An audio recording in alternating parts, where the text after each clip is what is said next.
Kitchens are one of the most used rooms in our homes, and when it is not being used to the best of its ability, it can make life very difficult. Today I'll be sharing my favorite tips and tricks to increase your storage space and keep your kitchen organized so it stays running smoothly. Hi, I'm Shauna if we haven't met yet, and if we have, welcome back to my channel. Kitchens can be one of the most difficult spaces to organize, and if you like to cook or bake, it is so easy to run out of space with all of the gadgets that you may have. All of the tips and tricks that I'm sharing today, I actually use in my own kitchen and recommend to my clients with great success, so I hope that these tips and tricks are useful for you too.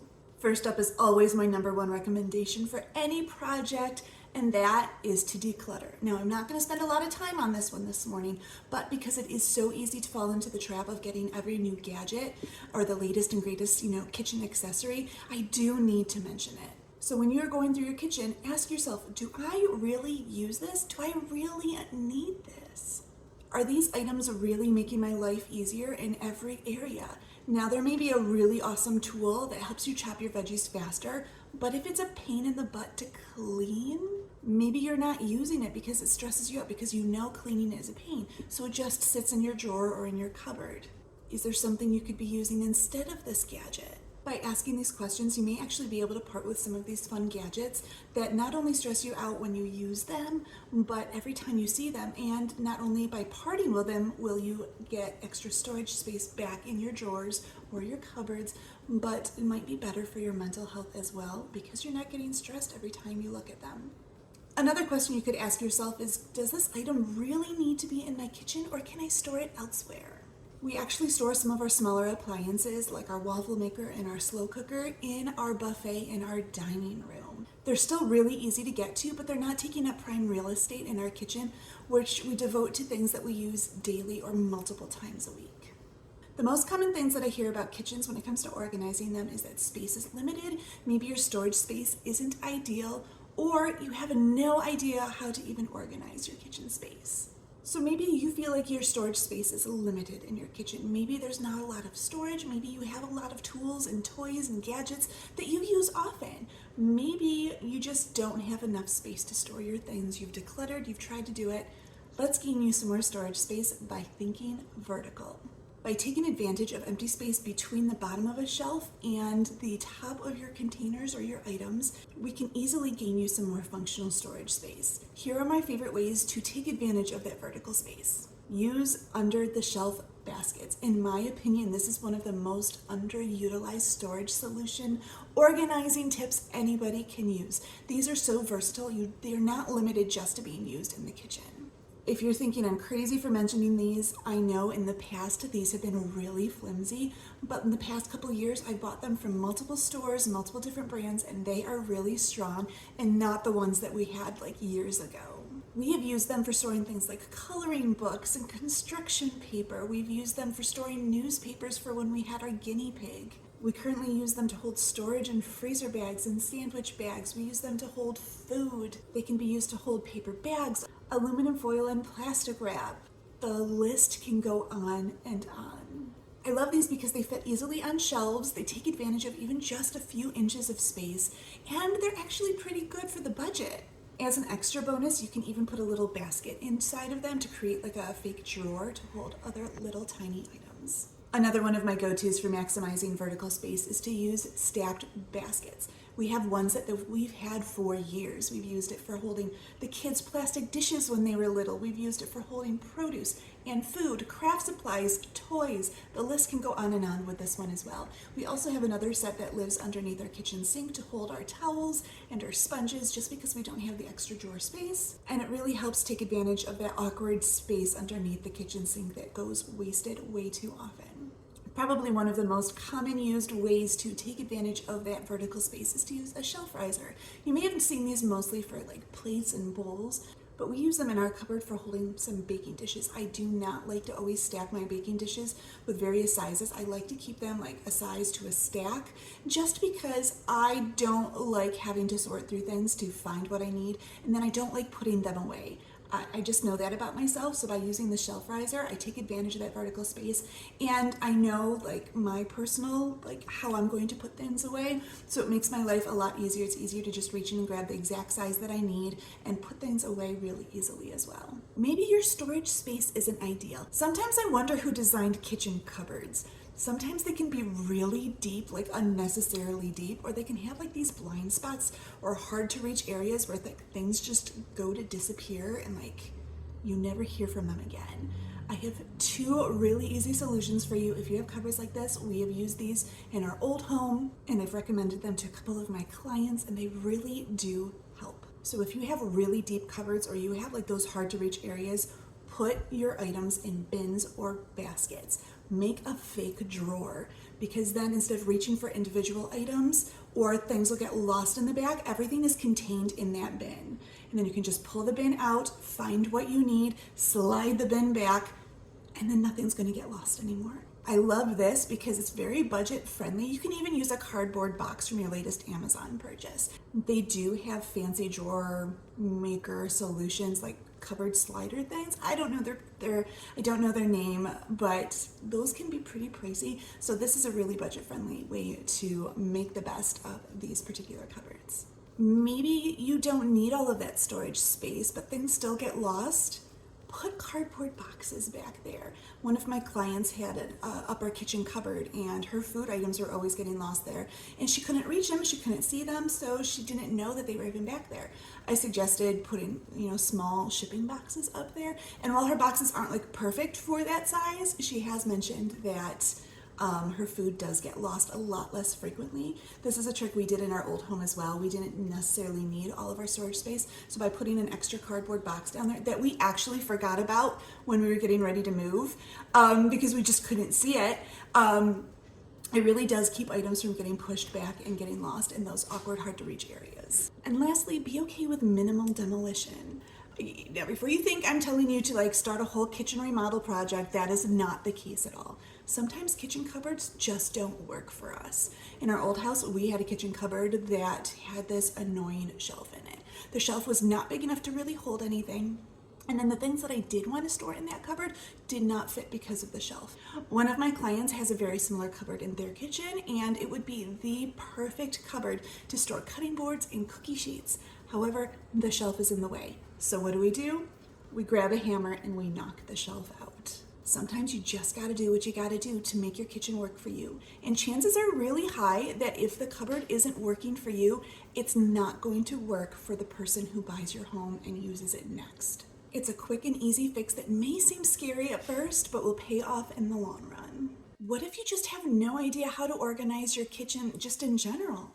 Kitchens can be really difficult to organize, but these tips can really help. So my tip is always to store items you use often around eye level, anywhere from waist to eye level, where it's really easy to reach them, and start by the dishwasher or sink. And I recommend that because those are going to be the items that you use the most. So if you can just keep the items you use the most right by where you wash your dishes, it's going to make putting dishes away so much easier. And then items that we use less often go higher or lower and then farther away from the dishwasher. By doing this, it really helps us increase our productivity, both when we're cleaning our kitchen, and then the items that we use are most likely going to be within an easy reach when we need them the most. Storing items where you use them actually will make life easier as well. For example, pot holders should go by the stove.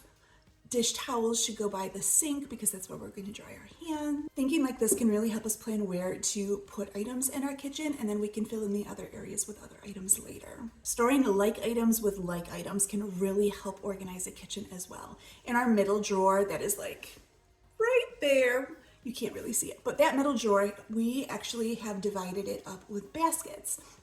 So in one basket, it's all of our measuring cups and our measuring spoons, like items with like items, and actually by having it in a basket, it makes baking and cooking so much easier, because when you know you're going to need a variety of those, you just pull the basket out and then everything you need is within easy reach. And when you're done, dirty stuff goes in the sink or dishwasher and the basket goes right back into the drawer for next time.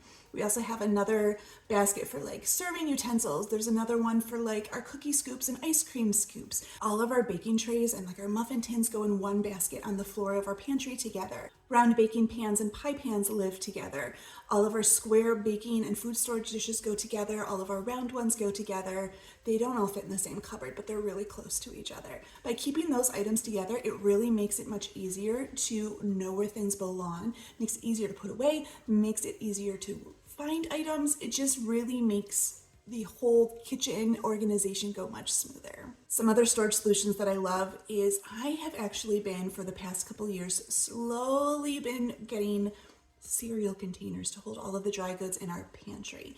I've been doing this slowly because I wasn't sure, how many things I wanted in a container, and just trying to make it as budget friendly as possible. And while it was hard for me to start transferring things over, just because our old containers were working well, I really don't regret this for a minute because we gained so much storage space in the long run.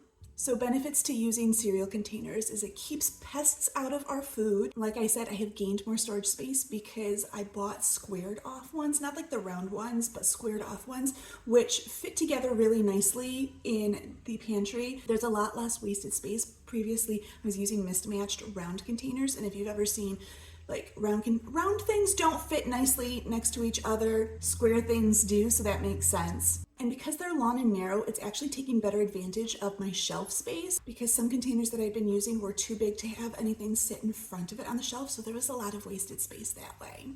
And they also cut down on visual clutter, which I can be very sensitive to. I'm a very visual person.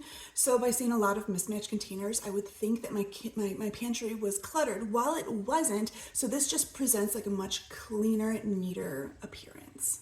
Now, some reasons you may not want to do cereal containers, which is fine, is that there is a lot of plastic involved. And I know not everybody wants plastic with their food or in their homes, and that is fine. It can also add up really quickly, which is why I've been buying them over a long period of time and trying to take advantage of sales. And then also decanting your food when you buy them to put them into the containers can be kind of a pain if you still have food in the container. So either you need to remove that food to put the new food in, or you have to have storage space for the food items until the food is out of that container. Another storage solution that I really was not on board with when I first heard it, but I've actually been incorporating it into one of my cupboards, is storing your storage containers with the lids on. I really didn't like this because I'm like, I feel like that's going to be awkward, or it might make things fall over. But for my plastics cupboard, that has been the one thing that has made my plastics cupboard stay organized like nothing else. Once we started incorporating that, and I got my family trained on doing that, our cupboard stays so much neater. We can actually find what we're looking for. Now, I don't do this with like my food storage containers just because I don't feel like I have a lot of space. I do understand that by doing that, you do take up more space, so you're less likely to have excess of things. And it does make finding your containers and your lids a lot easier because they're already stored together. I don't feel like that works for us very well, but for like our round containers, I do put a little basket in to that cupboard, put all the lids in there so they are really easy to find and go through. With our square containers, they're already on a shelf, so the lids just lean up against the shelf, and that works really well. Also, being aware of visual clutter can really help us keep clutter from accumulating in our kitchens. I know, as soon as you hear visual clutter for a kitchen, you're automatically going to think, you're going to tell me to clean my counters off completely. And while that works for some people, it's not a one-size-fits-all solution. I personally do try to keep my counters fairly cleared off. I don't keep a lot on there because I know clutter attracts clutter. As soon as we start putting a lot on our counters, it's going to be just easier to just let the mess build up until all of a sudden we can't keep the counters clean, or we're low on counter space, and it makes cooking or baking a lot more challenging. If you have your toaster or your coffee maker on your counters and you use them every day, keep them on the counter because it's going to be more work to put it away at the end of the day just to pull it back out. So my recommendation for this is really keeping your counters as cleared off as makes sense for your daily life. One thing I really am a stickler about is keeping my fridge clear. We don't put much on the fridge, even when the kids are little. Maybe a drawing or two, or if they did really well on a spelling test. But I tried to keep it minimal and tried to put those things elsewhere in our home. Schedules go on a bulletin board in the next room over. We try to really not put a lot on there because it does make the whole kitchen look messy, and there are times that there's just so much on there that the magnets just don't hold everything. So they're constantly slipping down when you open a door or just falling off with the slightest breeze. And that was just more work for me to make sure everything was picked back up and put back away. So by not keeping a lot on my fridge, it really helps my whole kitchen look cleaner, and it really helps me not have more on my plate every day.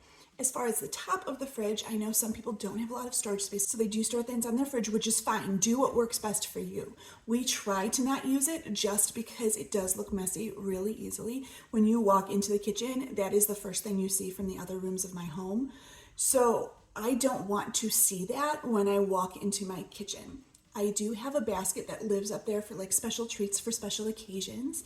And then like the food that we buy for dinners, like maybe there's tortilla chips or like special sandwich rolls, those will get put on top of the fridge because that just tells my family, hey, these are for dinner. Please don't eat them, because I know as soon as those go into the pantry, people are going to be eating them. And then lastly, as soon as you're done organizing, label things appropriately. This is just really super important, especially if you're putting things into baskets that are hard to look into. It just helps you know what goes where and makes things really easy to find later. I hope you really enjoyed these tips and tricks, maybe even found one or two that may help you with your own kitchen. Let me know if there's a tip you'll be trying down in the comments, or if you have a kitchen tip that works really well for you that I didn't mention, please share too, because I'm always excited to learn something new, and I know others will be as well. Thank you so much for tuning in. I'll talk to you later. Bye.